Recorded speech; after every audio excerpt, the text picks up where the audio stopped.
is Monday and I am back in KL after a very busy weekend at Pinto, and that was our third weekend that Pinto has reopened after the MCO. So I thought that I would just give you a little bit of introduction to what this video is going to be about. Even though we were essentially an essential business and we were allowed to operate for deliveries and takeouts, the way our business model worked, it just doesn't make sense for us to do that. And on top of that, interstate travel was not allowed for a very long time during the MCO, for almost all of the 3 months. Most of our customers were from KL, so it didn't make sense for us to open. So Pinto Coffee had to close for about almost the entire duration of that early stage of MCO, for about 3 months, and we only started reopening 4 weeks ago. But the first week we opened was still when interstate travel was not allowed and then 3 weeks ago we reopened properly. I think for a lot of small businesses there were a lot of concerns about whether, you know, having to deal with closures and zero revenue for months, and at that point in time we didn't know how long it was going to go on for, whether they would be able to survive. Throughout this video, I think, you know, I try to give you a little bit of insight about how Eddie and the team at Pinto dealt with the challenges on hand. So my husband owns and runs Pinto Coffee. It is ours, and I feel very much a part of Pinto because I have been with Pinto from the very beginning.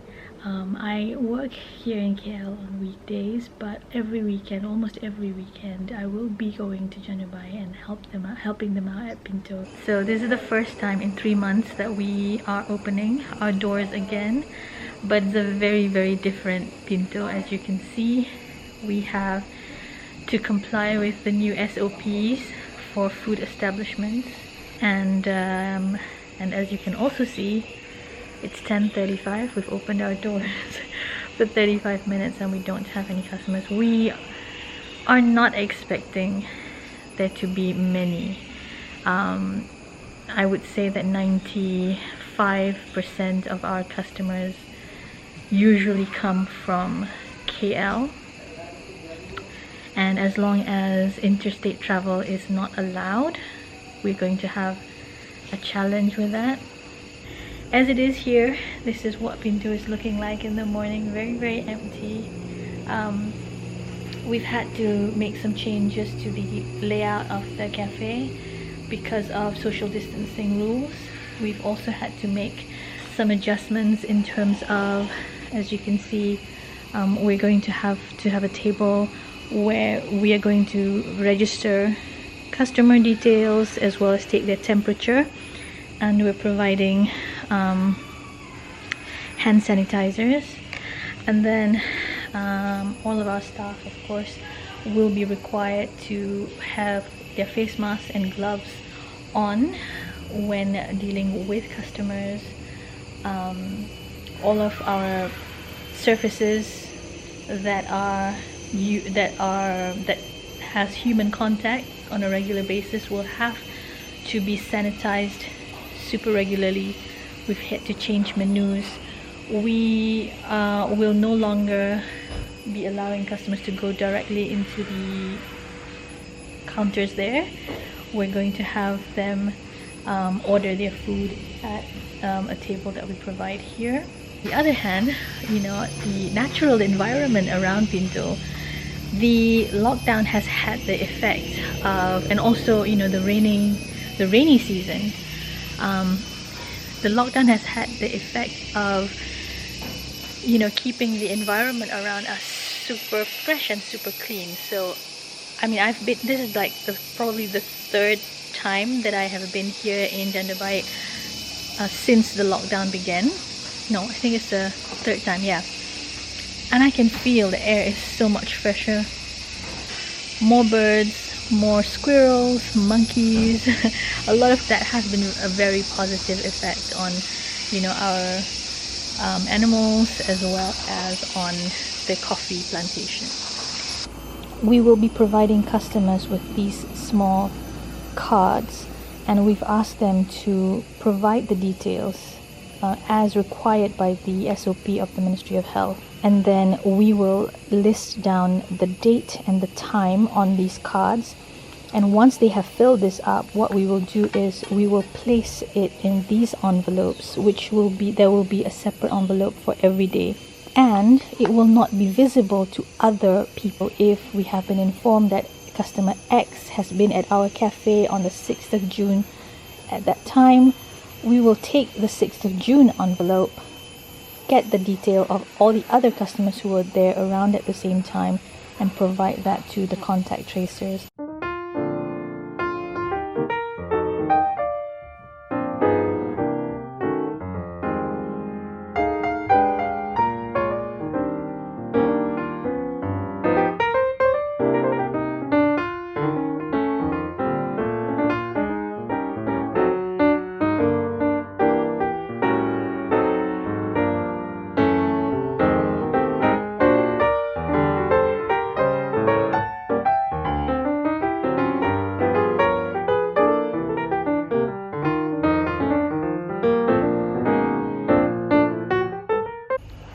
So, as mentioned, I thought I would share with you what are some of the challenges that we at Pinto have faced during this movement control order, during this lockdown, during this pandemic. And I think a very pertinent question that a lot of people have asked me, and Eddie and I, you know, we have been discussing this a lot as well, is what are our future prospects, and whether, you know, Pinto, we will be able to survive this very difficult and challenging period. When the pandemic hit and when we first heard about it in February, or when it first became a big deal here, it was in February, January and February of 2020 for Pinto was our most profitable, successful months ever in our history of running this place. So Pinto has been around for more than 5 years, and you know, we have not, it's not like we have been making massive profits, but you know, we were slowly and steadily growing. And I think for a lot of small and medium enterprises that were that's in that phase of expansion, you know, you don't have a lot of cash reserves being built up. Any profits that we make, we would plow it back into the business. And Eddie was very, very particular about, you know, investing back into the business, investing back into expanding the business, and it was showing signs of growth. So from what I understand from Eddie, January and February were, you know, the best months in terms of business. March came, things were also still going well, and I was quite surprised, to be honest, because at that point in time the whole, you know, tablet cluster news have already come out, and I was surprised that weekend before the lockdown was announced, we had so many customers coming in. That was during the school holidays time. I think it was already school holidays. We had a very, very busy weekend, despite at that point in time concerns about the tablet cluster. The COVID-19 has already been spread. So when the lockdown was announced, I was not surprised, to be honest. In fact, I thought that was probably the best decision to happen at that time, you know, to do the lockdown. But at that point in time, we had no idea how it was going to impact the business. So we knew it was going to be very challenging for quite a long period of time. The lockdown, when it was first announced, it was announced for 2 weeks. When the lockdown happened, and we thought, you know, if it was a month and a half, you know, we're okay. We did have some reserves, we did have some cash, and we thought paying our staff, that would have been the most important thing for us. It would be okay for a month and a half, you know, maybe 2 months. We would be okay. The moratorium on the loan for 6 months was very, very helpful for us, because to us that's like rent, right? It's like, you know, you're earning zero revenue, but you have rent that you need to pay. That was our rent, and moratorium helped us in that sense. It froze that aspect of one of the costs that we have to bear. The next one was staff salaries. Now, we have always had difficulties, we've always had challenges getting staff here in Pinto, so especially getting full-time staff, and most of the people that we have working for us were part-timers, because we just couldn't, before, you know, this whole thing happened, for many years we couldn't get full-timers to work. And given the way where our location is and what our business model is like, what would make sense for us is to hire locals, people from Janda Baik. And that was where the challenge came, because most of the people who were in Janda Baik did not want to work full-time. Most of them wanted to work part-time. So we had 2 full-time staff, our manager, and we have one guy who just joined us actually in January to work for a full-time job. We have one Indonesian worker who works in the plantation, legal of course, and so we had 3 full-time staff. Everybody else were part-timers. So from the full-time staff perspective, we had the 3, but one of our staff, which was our Indonesian worker, as it happened, he went back to Jakarta in February because his mother was ill. So before the whole MCO thing started, so his mother was sick, he went back to Jakarta and he stayed there, I think, for about a month, and the plan was for him to come back. Just as he was planning to come back, the MCO was imposed, and so he couldn't come back, and he's still there. We're still finding out whether he is able to come back here or not, but I think that's going to be another thing that we need to think about, because his visa, his work permit, needs to be renewed, I think, in July. Now, I know under MCO there's some exemptions being given. You get some extra time to renew your work permits and visa, etc. But we don't know the details yet. We've been trying to contact immigration. We don't know how it is.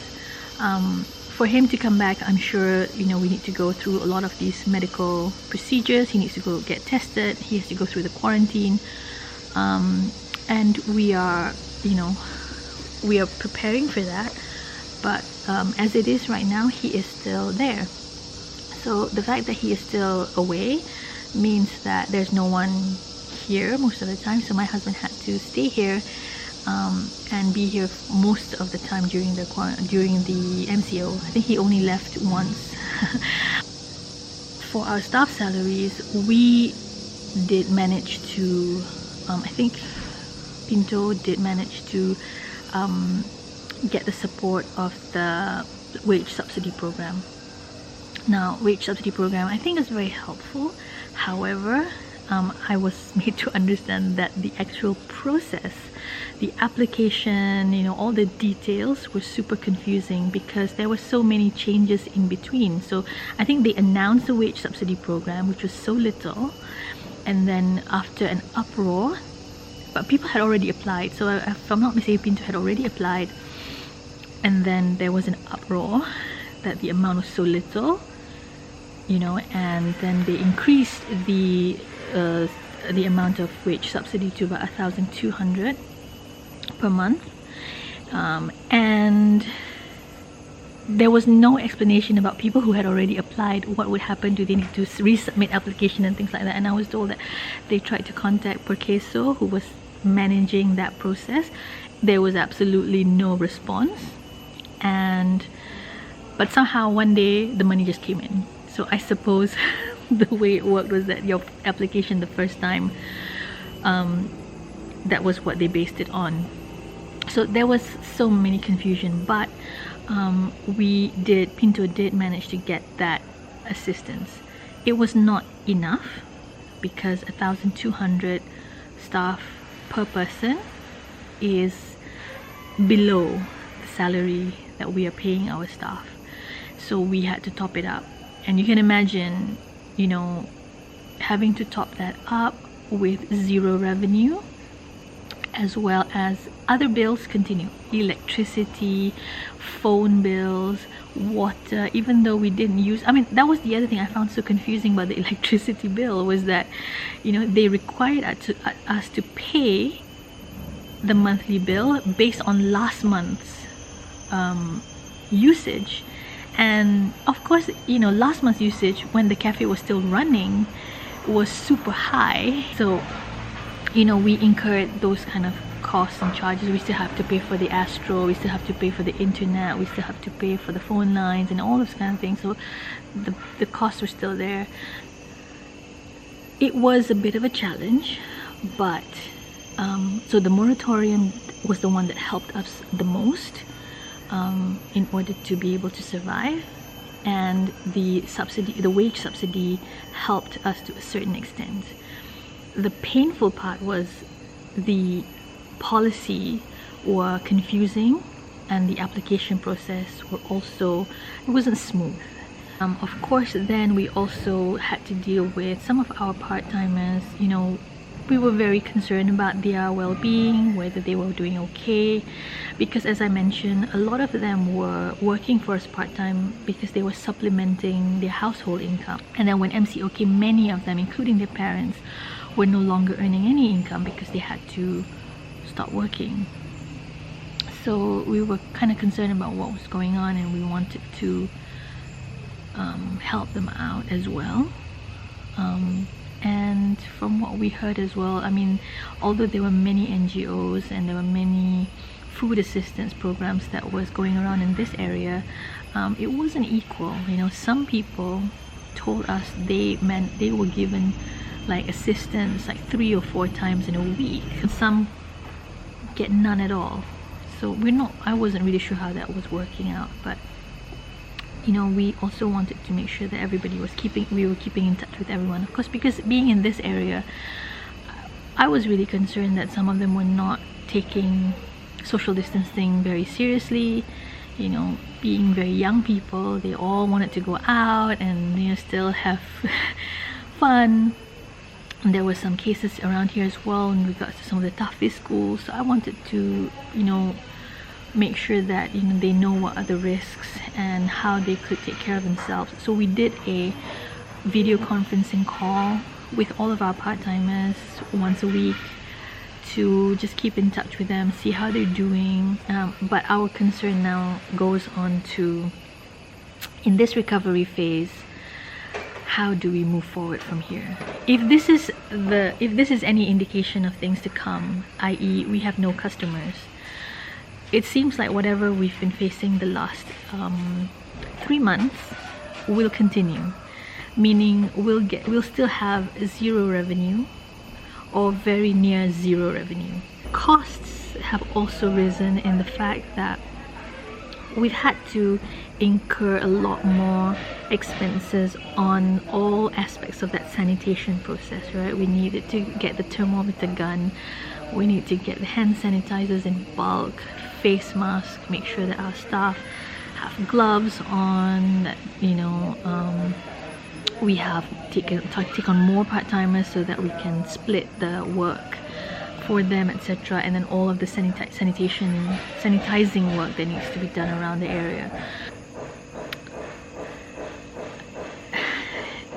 We want just to make sure that we will be able to survive to the point that when things get better, we will still be able to be here. I think that's the most important thing. We are not hoping that things are going to turn around tomorrow, but how do we make it over the next few months so that when there is a recovery, when the time comes for the recovery, we will be able to pick up where we left off, and that will pick up again. Hi. guys, I don't know if you can see behind me. I'm not meant to see too clearly anyways. It's been a super quiet day on our very first day of reopening, but we had our first customers at 5:30 p.m. so you know, we're grateful. It's a start.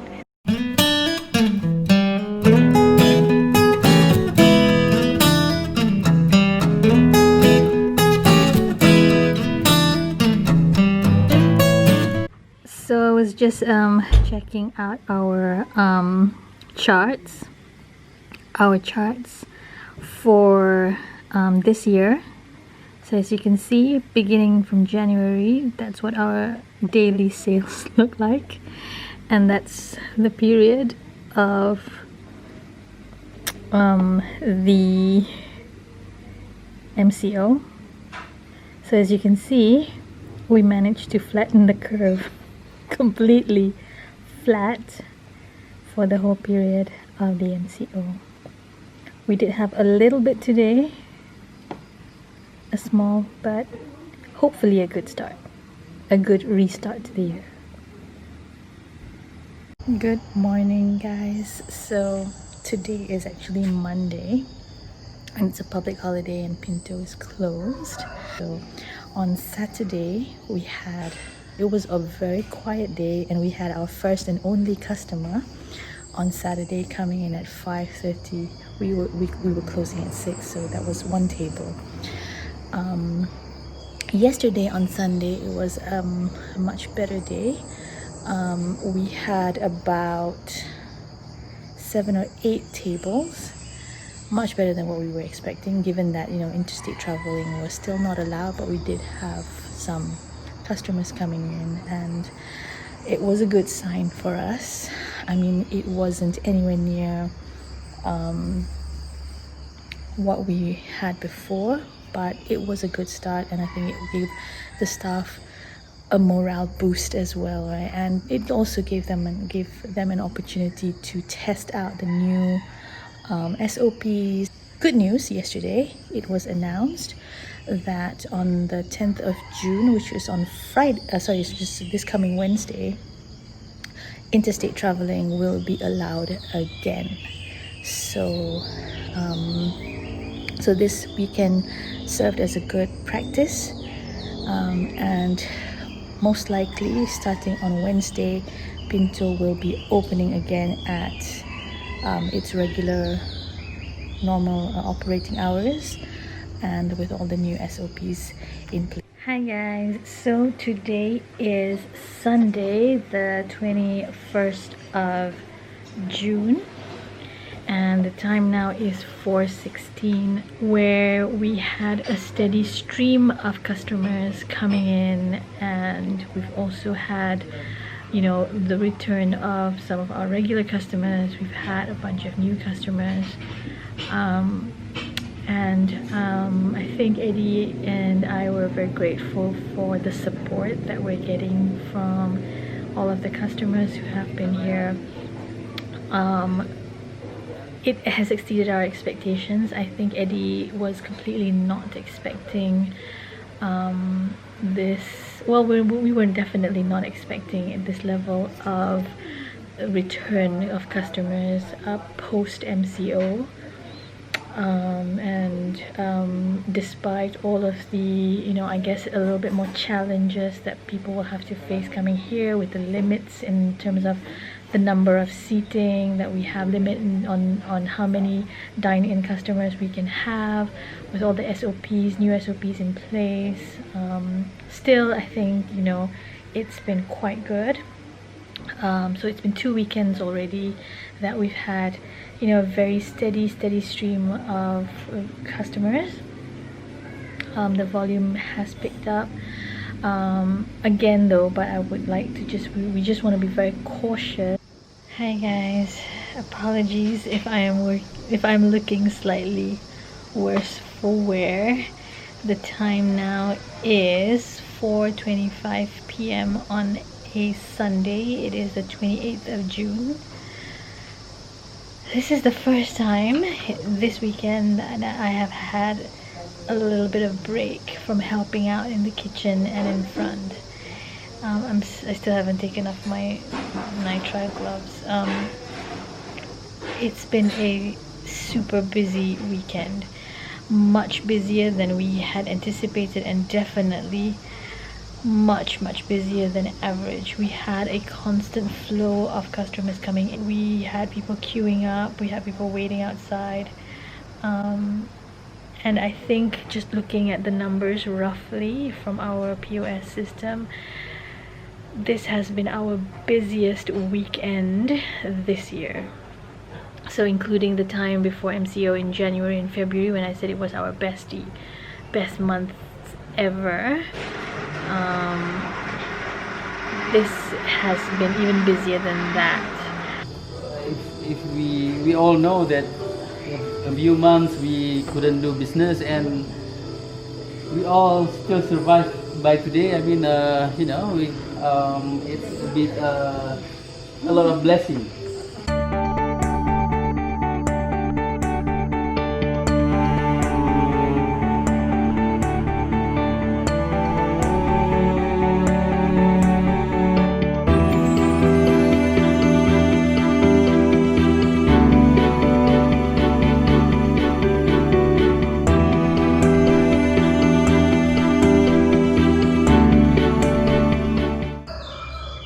Is Pinto Coffee going to survive this COVID-19 pandemic? It's still too early to tell, but signs are pretty good, and we're hoping that it will be a sign of much better things to come. Stay safe, everyone.